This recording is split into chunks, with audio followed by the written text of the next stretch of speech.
Hello all, and welcome to Level 5 Health and Social Care, Unit 504, the Partnership Working Unit. And these slides relate to Week 2, where we're going to look at interprofessional learning, or interprofessional education as it's often called, and communities of practice.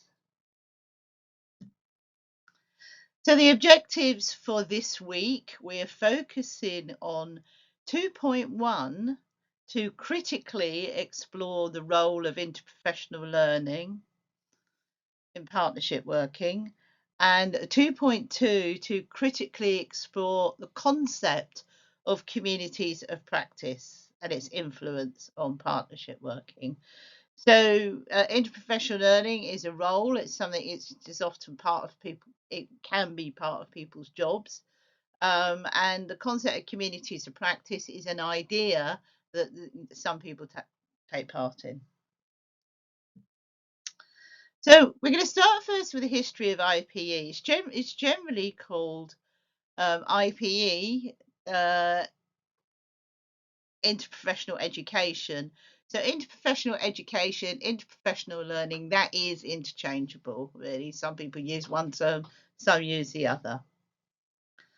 And it was basically set up by the Centre for the Advancement of Interprofessional Education, which was established in 1987. And it was a charity organisation that focused on issues within primary care at the beginning, so primary health care generally, but eventually expanded to look at sort of local government, higher education, and all sorts of professional associations that were affiliated to care. Just after that, the World Health Organization actually issued a statement which said that if healthcare professionals learn to collaborate as students, then these skills would translate to the workplace. And that would facilitate them being, an effective clinical team. So knowing of the trend towards multidisciplinary team working and its like and what developed on from that, the idea was that most of these health professionals did an academic course before they came into their role, generally a degree level course, maybe some diplomas.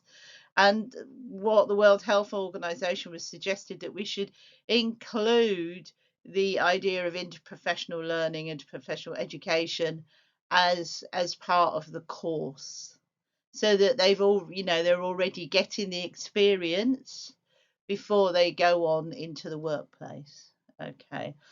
So they actually identified areas where joint training was an expectation. Now, we're not assuming that, if I'm doing a medical degree to be a doctor and you're doing a degree to become a nurse and you're doing a degree to become a physiotherapist, that they have all of their degree work together. That doesn't make sense because their units would be quite different. But what they've identified is that some element of joint training is an expectation. So that some, one unit or some sort of placements or within some area, there would be some pieces of working across the sort of multidisciplinary divide so that people get the idea and are comfortable with it. So most early IPE events were quite small scale workshops or just short courses, as I said. So they would be included, generally in somewhere in somebody's timetable. However, as many of the professional and regulating bodies actually decided to come on board with that, the chances of these sort of initiatives, they actually grew in size. There was a lot more of them, and a lot more opportunities became available. So over the last 30 years, it's become an established movement. And this shared learning between health and social care professionals is, as I said, is very much embedded in the curricula. And it also goes on through onward professional development, that continuing professional development as well. So once you've qualified in whatever role you are, the there's an encouragement that education is much more multidisciplinary or interdisciplinary or interprofessional, however you wish to name it, really, in that sense, so that people can actually partake in it. So the person sitting next to you could be a social worker, could be a consultant psychologist, and you might be brought together for the subject matter. So it might be looking at how depression affects people getting out of after surgery quicker or something like that. So you might go on a workshop, but there'll be many different professions taking part in it with different aspects of interest. But again, people will be getting used to working and discussing issues with people from different backgrounds. Is it an international activity? Yes, it is, really. Encouraged by the World Health Organization, they identified it as priority activity in the 80s, and they did a report which sort of encouraged people that students should learn together during certain periods of their education to acquire the skills necessary for solving the priority health problems for individuals and communities that are amenable to teamwork. So, thinking about really getting students ready to be team players, to be part of that multi-professional team. The common goal was to reduce health inequalities and improve the health of the population. And it really sort of focused, as I said, the World Health Organization does focus on primary care, but we do know that obviously these ideas have gone a lot wider than that. So common terms. It's very difficult when you're doing a bit of research. You might find there's some confusion over some of the descriptions and definitions. I'm using the IPE definition from KP, who were basically the organisation who sort of began IPE. And their definition is sort of fairly simple and straightforward. It's learning from, with, and about each other. So the idea is that you're sharing knowledge and learning to understand each other. There are other types of training where you do something similar, but not exactly the same. So just be aware that when you're doing a piece of research, you might come across some of these terms, and they might not really be what you're looking for. So the term multi-professional is where people can learn side by side. So side by side doesn't mean to say they learn about each other. It means they're just sitting together in the same room. Talking about a particular topic. They can learn from each other, and what generally happens at these sort of multi-professional gatherings is people do, if there's a lot of space for debate and that, well, then you'll hear different views, and then people will learn from each other. And they will learn about each other as well. But it often happens as well at coffee time and at lunchtime when people sit down and get to talk. So there is an element of that. Interprofessional is when you learn with, from, and about each other. So the interprofessional is actually focused on doing that, as we've said here. So when you see that interprofessional education, interprofessional learning, you know that it's following the definition that we want. Shared learning is a bit iffy. You can learn alongside each other with no interaction. You're basically sitting in the same room. So you could be attending a lecture, and you might have, shared learning means there's no particular effort for you to have a discussion and talk about what the other one does. It's basically you're just learning about a subject. Maybe you just happen to be sat in the classroom together. And common learning is learning the same curriculum, but you might still have separate classes, like for the nurses, for a doctor, for a therapist. So you might have some similar units on your curriculum. It doesn't mean to say you're learning together. Okay, so just keep an eye on that when you're doing your research, particularly for your assignment. And you really want to be led by the ones that call it interprofessional learning or interprofessional education. Context analysis. Why do it? What was the purpose of it? So here we've done what is known as a pest analysis. Those of you who might have done a bit of business might have heard of it before. The health organizations do tend to use these classic business tools themselves as well. So we look at we analyze the context in the political, economic, social, and technological areas. So why do we do it? Politically, why? Well, it's government policy generally, and it's included. You'll be included in most of government plans for the NHS. Professional bodies are now including it as part of their codes of conduct, scopes of practice, and it might be it's actually being picked up as part of professional regulation as well. So when you have to re-register after every 2 or 3 years, you have to maybe identify where you've done some IPL, IPE. Healthcare organisations are actually just putting it into their, the way they work. So there's going to be sort of team activities and that, or team meetings and various things, and IPE is going to be included as part of that. They may well have sort of IPE sessions where they get members of the team together, maybe at lunchtime or at the end of the day if you work in a clinic service or something like that. The economic, what are the economic reasons for doing it? Is a cost improvement. It's a more efficient use of time and limited resources. People are not repeating things. If you know what that person can do, and if you understand things, you're not, you're not doing it again because you don't realize that person's already got the skills to do it.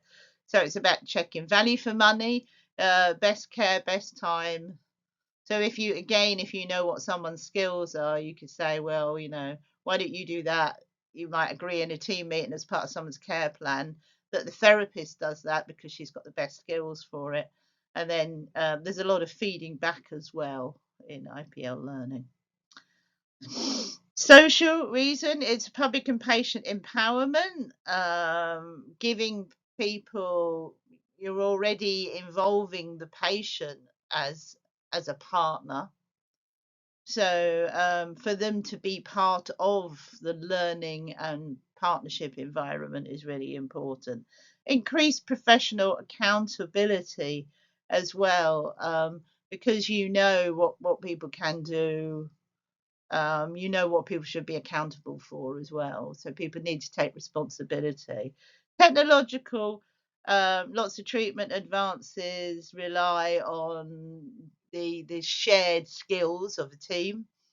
Some of the new service delivery models, like the electronic models, the IT and the telemedicine, and that will require, not just one set of skills but another. So the information is shared between you all. So the telemedicine may look at all sorts of different things that is useful, A, for the doctor, B, for the nurse, again for for the social worker. So if people are learning from each other and knowing, they're making sure that the right people are involved at the right time, or that they can cover that and act on it. So you don't have to wait until a doctor finds out the results. If the nurse has learned from them about what to do with high blood pressure and that, or they've already learned it themselves in part of their IPE work, then, or even a social worker, if they're there, if they're visiting someone and someone's doing their own blood pressure checks, they can see and they can pass that on and have a discussion with the GP and say, I was at Mrs. Jones the other day. I know it's a high blood pressure and I know it's an issue for her. So I'm just, you probably want to call her in. So it's about getting information quickly, acting on things quickly, making things work quite smoothly.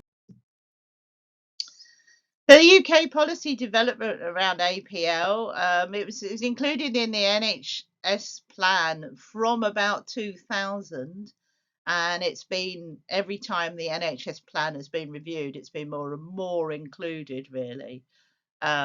So they've actually created a requirement for IPE to be an integral part of the education and training program. So now all the newer programs from about the mid-2000s onwards should include elements of that or sessions of that. Also, the healthcare professional regulatory bodies are also demanding it.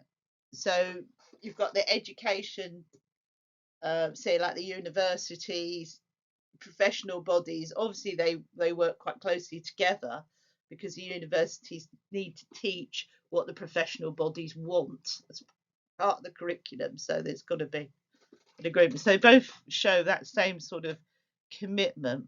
The political imperative to ensure continual service development, the general belief is it cannot be achieved. Constant improvement can't be achieved without the whole team working together. Okay, so, and you'll see that picked up in various reviews of the NHS plan. Responses to failures in care. That's another reason why it's been driven as well, not just about the continuous improvement, but some of the areas which we'll be talking about later on in other units in a bit more detail. The Lamming report about child safeguarding issues, child abuse. We'll be talking about that in a couple of weeks, highlighting the fact that if professionals didn't work together, problems arose basically, and that the failures were identified, very, very public failures were identified, that if people weren't working in an interprofessional way, if they had have been, they might have avoided some of these, basically child deaths that came from terrible abuse, because no one was talking to each other from different professions, and basically the child slipped through. And we've had evidence of this time and time again. And of course, these public failures didn't go down very well with the general public, so there's been an increased level of scrutiny and accountability for health and social care professionals. So again, if they work together to support each other, and are used to working together as a team and not thinking twice when they tell each other things, it should improve the situation. People are living much longer, increasing age in the population, living with long-term conditions, which are actually quite complex. They're not just one condition. As people get older, they pick up several conditions. So you need different levels of expertise. So again, it's taking you into a much more of a team role where you work across different boundaries, really. So you don't wait around and go, oh, okay, that's really interesting, but I can't deal with that. You'll have to make an appointment with your GP. Interprofessional learning has enabled people to be able to sort of pick up and run with some problems. So you get used to working with people with complex needs, especially if you're particularly working in care of the older people. Role development, the Allied Health Professionals document reminds us that collaboration and cross-boundary working is expected, and not remaining in the traditional silos, as we call it, which is like, silos, big grain things. So instead of working in your own big barn, it's cross-boundary working is driven. And the education programs will support that. 2005, the Healthcare Professionals Council added some standards of proficiency in the competencies area. So registrants need to understand the need to build and sustain professional relationships. Registrants need to be able to contribute effectively as a member of a multidisciplinary team, and they are able to sustain professional relationships as an independent practitioner, so that when someone is working on their own, they don't work completely on their own, and they need to be aware they are able to make and maintain relationships with other professions. So if you're a therapist who comes in to do a particular piece of work, you can't just come and go now. You still need to make an effort to make a relationship with all the people who are involved in Mrs. Jones's care, so that you know who to talk to and when to share things. So what's the future for IPE? Well, it's just going to keep going forward, I think.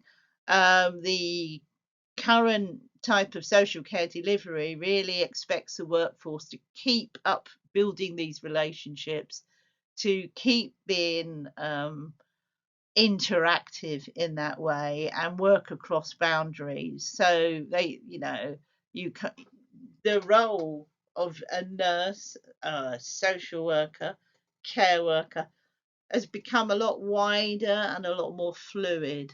So people need to be aware of that, that if that's the profession that you go into, it's only going to go forward in that way.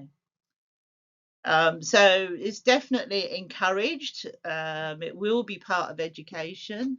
It will provide a vehicle to get an understanding of the complexity of health and social care delivery, to practice your team working skills, thinking about what those skills are: communication, negotiation, value, respect. So you may well receive specific training in doing those sorts of things. Be prepared for working across traditional boundaries, and in a way that it's trying to get in early to say that people, they don't want people to develop these attitudes where, oh, I'm a doctor and I don't really have to do anything with anybody, and I'm just here to doctor. You know, hopefully they get that knocked out of them during education, and then if not, the whole setup of organisations should encourage it. So it's about learning those negotiation skills. It's about learning. It's learning lots of teamwork skills, really. It's about finding out about other people's professional knowledge, and it's about developing your own professional knowledge. Because when you find out stuff from other people, your knowledge can only get wider as well. So I think one of the most important lessons, as I've written here, is to recognise that there's not one individual professional or group of professionals that can meet all the health and social needs of individuals. So you need all the different skills from different backgrounds area. As people get older and as their cases get much more complex, you need the sort of skills from others even more. Okay, and IPA provides lots of opportunities for those who are studying to actually learn these issues instead of like probably at the time when I trained, we did train very much in a silo. We were, you know, our knowledge was just this is what a nurse would have to do.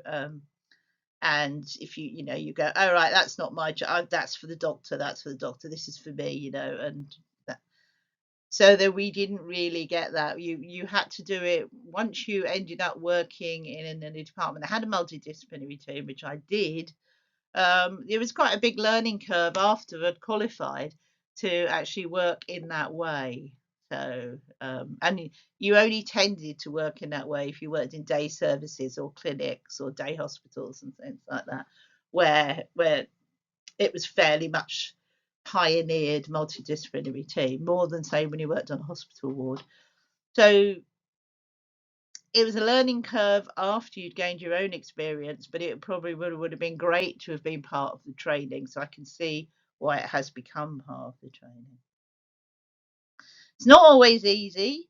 It can be a difficult process, and it, you know, for those who are working at universities, it can be difficult to organise. But if you have a university that does a variety of trainings, obviously it's a lot easier for them to organise than if you're at a medical school where you know they're only training doctors. So you've got to reach out to other training providers. So that can be some of the complications of it. So to conclude, to be really successful, professionals will need to practice collaboratively working, as I've said. So it's something about being aware of your own contribution, but also recognising the contribution of others. Be willing to take a back seat when it's in the best interest of the patient. If that other member of the team, if you think that they can maybe do it better or in a better way, you know, it's about facing your own abilities as well, which can be quite difficult for some people. But it's about working towards agreed goals. But it's going forward in this way. We need to be able to respond to it. Okay, and just to remind people that it's part of the Department of Health guidance in the UK particularly. So there's sort of no way out really. Um, but there's a famous line that was developed: "No decision about me without me," which is really considering about the patient, and it's about partnership working really. So don't do things without involving me, and that works not just for you involving your client or service user, but it's also other members of your team as well. Okay, so don't just decide what the social worker's going to do without them being part of that conversation. Okay. Don't just sort of say, right, I'll leave it to them. I'll just send them an email and they can do it.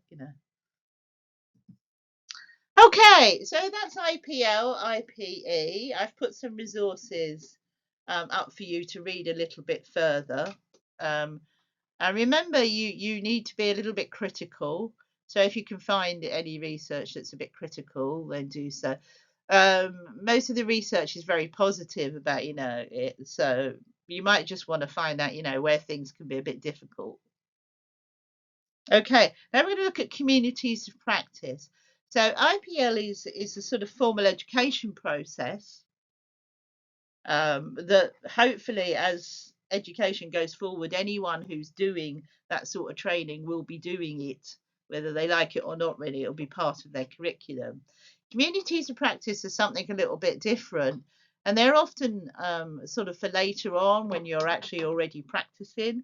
And they can be informal or they can be formal, but they're not something that's regulated for. They're just considered to be like good quality improvement ideas. So we're going to look at that now. So what is a community of practice? It's a group of individuals with shared interests or professions where members come together to engage in a piece of collective learning, knowledge sharing, or networking. So the concept was developed by some cognitive anthropologists, Jean-Lévy and Etienne Wenger, and it's about experiential aspects of learning, so like learning from each other. Okay. Members of community of practice, they interact quite regularly, and they discuss challenges, they share a bit of insight, they might discuss a case that they might have had, and they learn from each other's experiences, and they can support each other as well if someone is struggling with something. So it's used in business as well as healthcare. So it goes right across the board, really. So here's an example from Amazon. So by forming a community of practice, they exchange stories about their interactions with customers and how they resolve some of the problems. So they learn collectively from that. So if someone comes out with a resolution you hadn't thought of, you can go ahead and use it. So it enhances their individual skills, but also contributes to the wider knowledge. So if quite a few people are involved, then quite a few people pick up and can enhance their skills. Community of practice doesn't have to just be in one company. It can come right across the board with a common professional interest. So it can be an area group, like a group of a group of nurses in the southwest, or a group of doctors across London, or it could be a group of educators. It could be a university lecturers sort of struggling maybe with changes in the curriculum. Or how do we teach this in a better way? I've been teaching this for a while, I don't think it's working, how can I do it better? That sort of thing. So they could be from all the universities in the country, or all the universities in the southeast. So it's fairly flexible. It's the same process, but it can be done on a massive scale or a very small scale by just working in one organization. But the idea is it's a fairly powerful tool for encouraging continuous learning and shared understanding. So we're building on the IPE, IPL idea, we're taking it forward, and we're developing that shared understanding, but also fostering continuous learning. And hopefully, continuous learning will lead to continuous improvement. 3 pillars of community practice. There's the domain, which is a shared interest. And it could be, like I said, it could be something very large. It could be just a specific skill, or it could be some large complex problem that's existed across the country. It could be about accessing people who live in rural communities or something like that. So that could be a shared interest. Or like I said, here I've done a sort of business one, which is coding, but it could be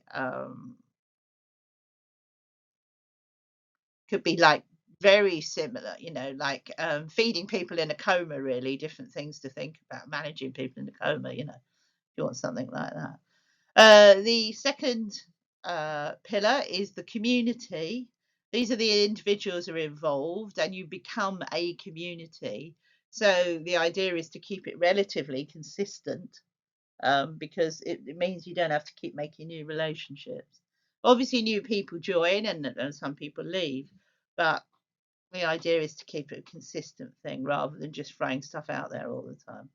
And the third thing is to practice that shared body of knowledge, that everybody has and everyone brings something to. It can be experiences, stories, pieces of research people have done, tools that they might have developed themselves, or somebody else might have developed, anything that they've learned.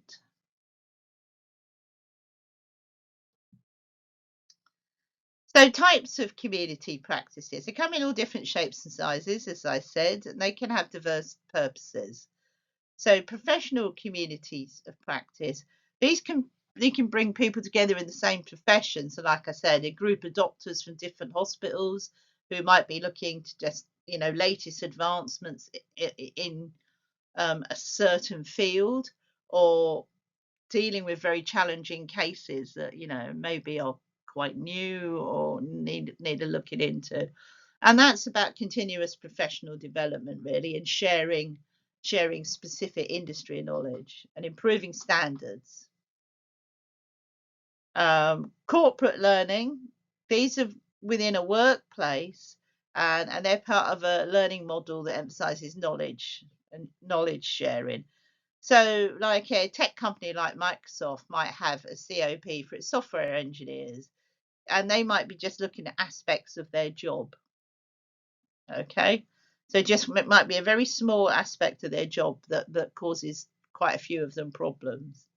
So, but it might just be related to the organization. It might not be an issue outside. It might be to do with a piece of equipment that you've got in that organization. And people are working on how to use it in a better way. And again, the same goal, enhance organizational learning, generally to increase productivity and foster innovation.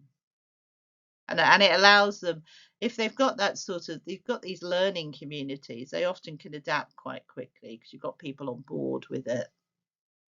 Also, another group can be like a non-professional community of practice. So it might have nothing to do with work at all, really. They're informal groups by people who might have a shared interest or a shared hobby.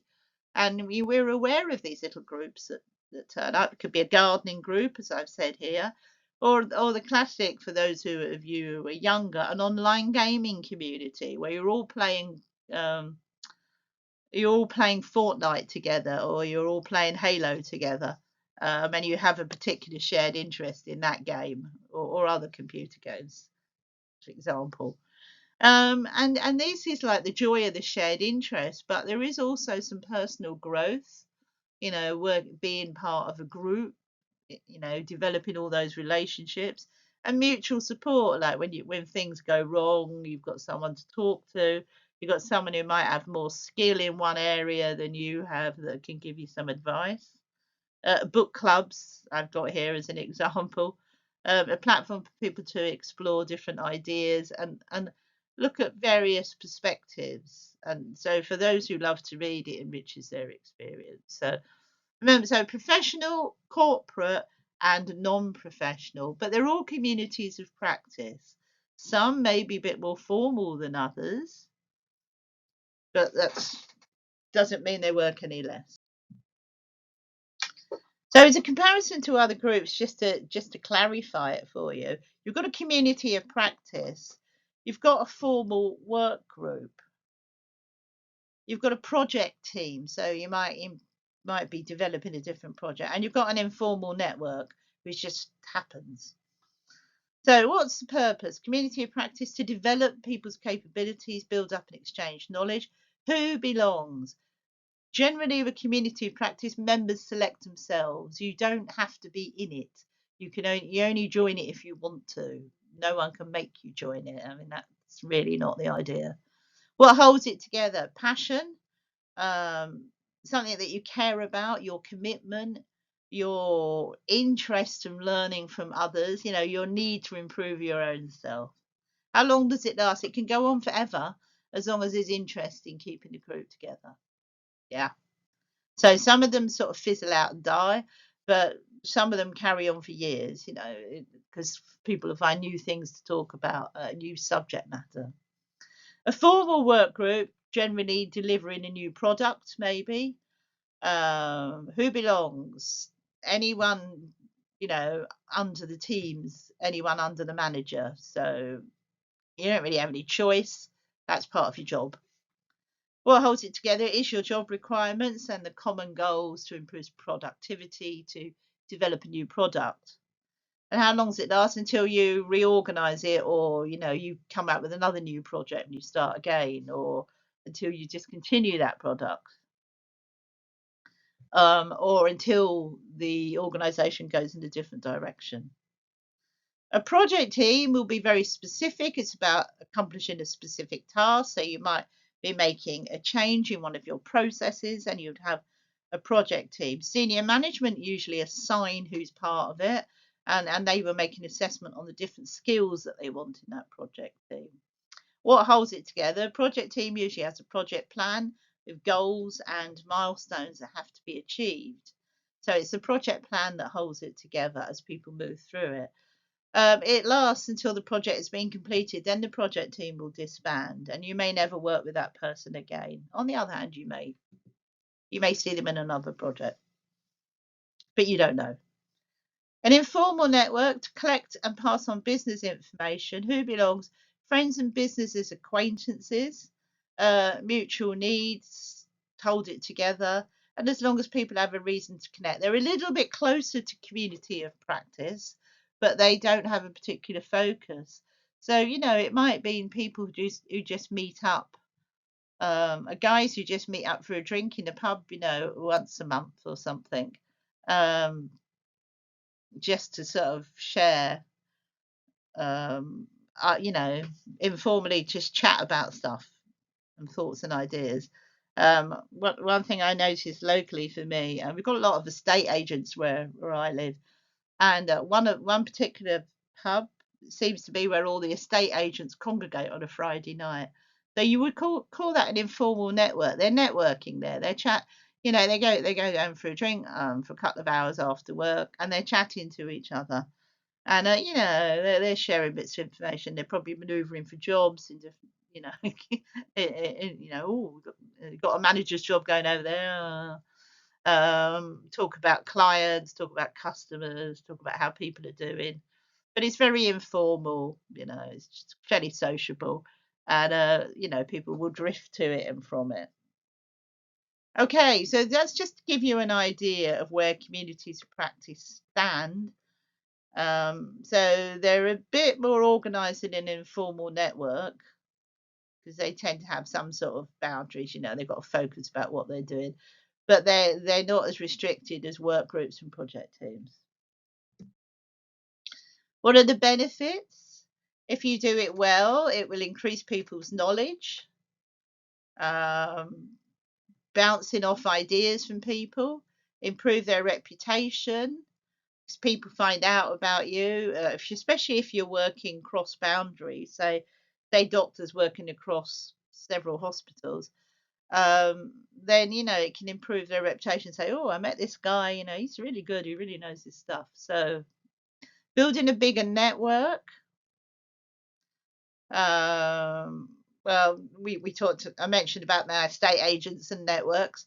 Um, if you don't have opportunities, if you're in a remote place, at least you're in a community of practice. You might be talking to people online, but you might be meeting other people.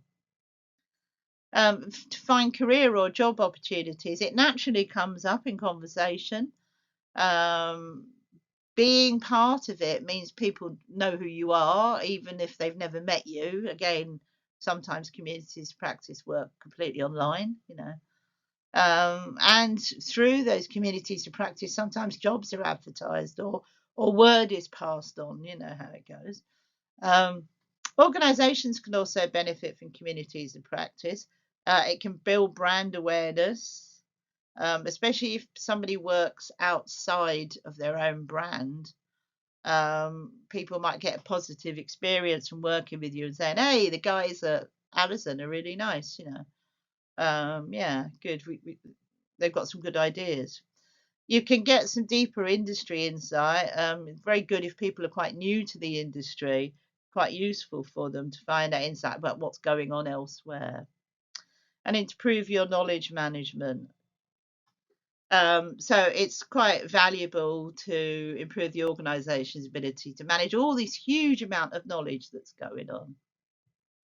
So to do that, at least sharing things, you can actually document stuff, ask questions, share information, so people can have access to this amazing knowledge that's going on elsewhere.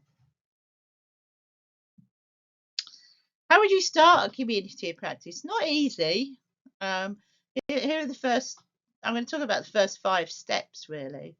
First of all, identify the community.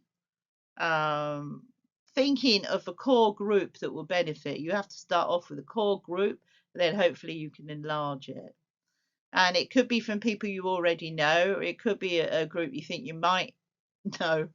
Then identify what the value is. Think about, be very clear about what value it will bring to community members. If you're trying to get somebody on board, the only way to ensure people will join in the first place and then keep coming back is to know exactly, what's it worth to me? What's it worth me giving up the time for? So think about that. When you start out, it's quite good to be specific. It can often be about a particular issue, but if it's strong enough, you can actually grow it from there. The lack of value is a community killer. I say that. 2 fundamental value-related problems that communities suffer for. Either you don't have a strong value proposition or it doesn't match members' expectations. So this is one of the negative sides to think about. And this can be one of the barriers.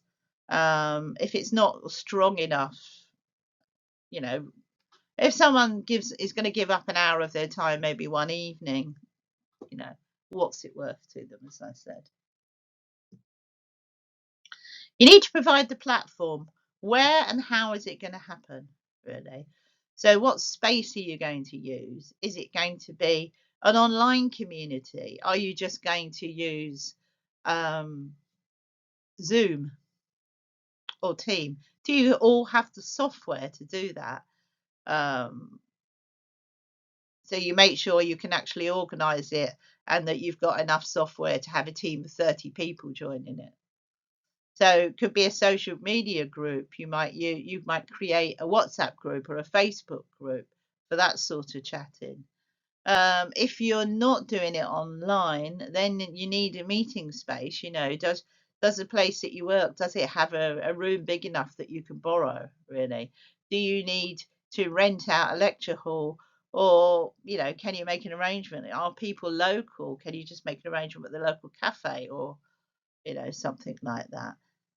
Again, I remember a Spanish language group locally that used the local pub because they had a little area that was a bit more private, although it wasn't actually shut away from the rest of the pub. It was like, a sort of little mezzanine area. And, every Tuesday after, if you went into that pub, you knew the Spanish language group was in there and they had it for an hour or two or something like that. So, and they just agreed out with the pub and the pub didn't charge them anything. So it's about working out what you can do. And obviously you need to know, do you have any funds to do it as well?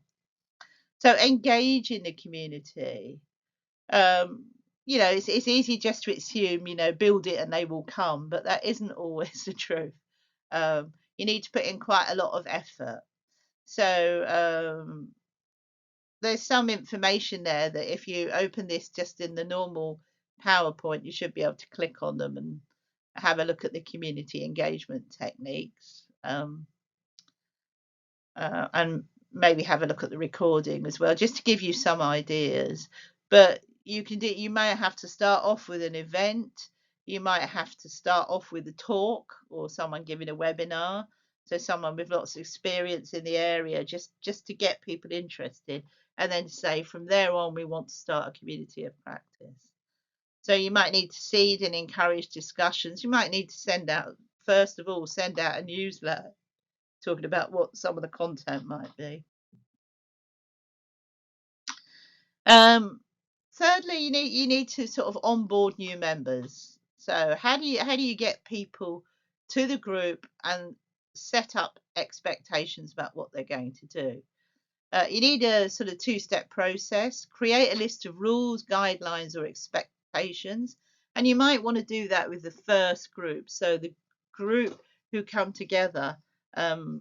But you need to do it fairly quickly, because the only way you'll get more people is if you have all the structures in place. You should clearly tell new members what's expected of them in the community, as well as highlight the type of content and action. So what are you going to do, really?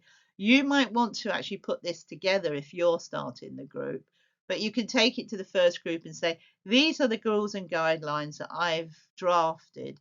Anyone think that we need to change anything, need to add anything? Don't just go in and say, these are the rules we're going to use, and there is no discussion, because that sort of throws out some of the ethos in the community of practice anyway.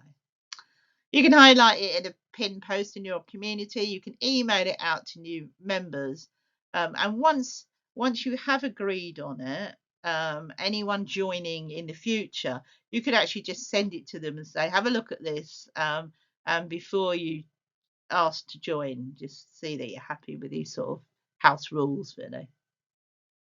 Then you set up a simple first task.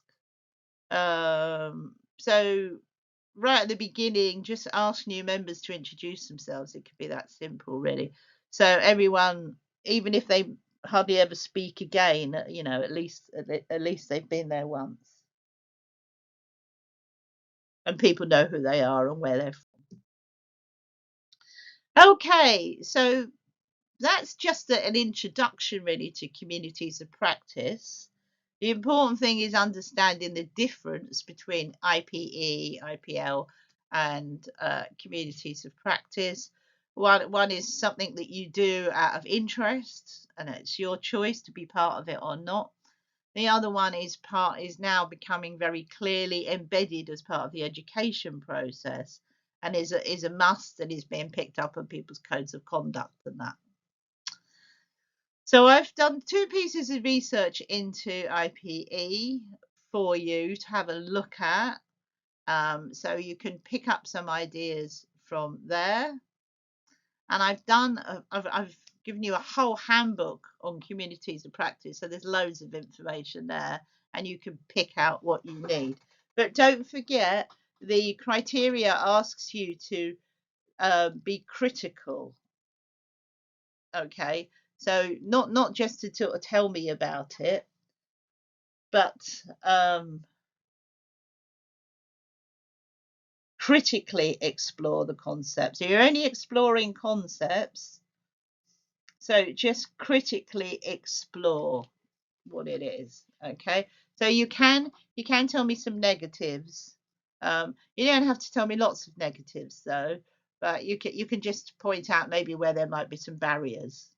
I think that would be valuable. I think you would gain extra marks for that. Okay, that's it for this week.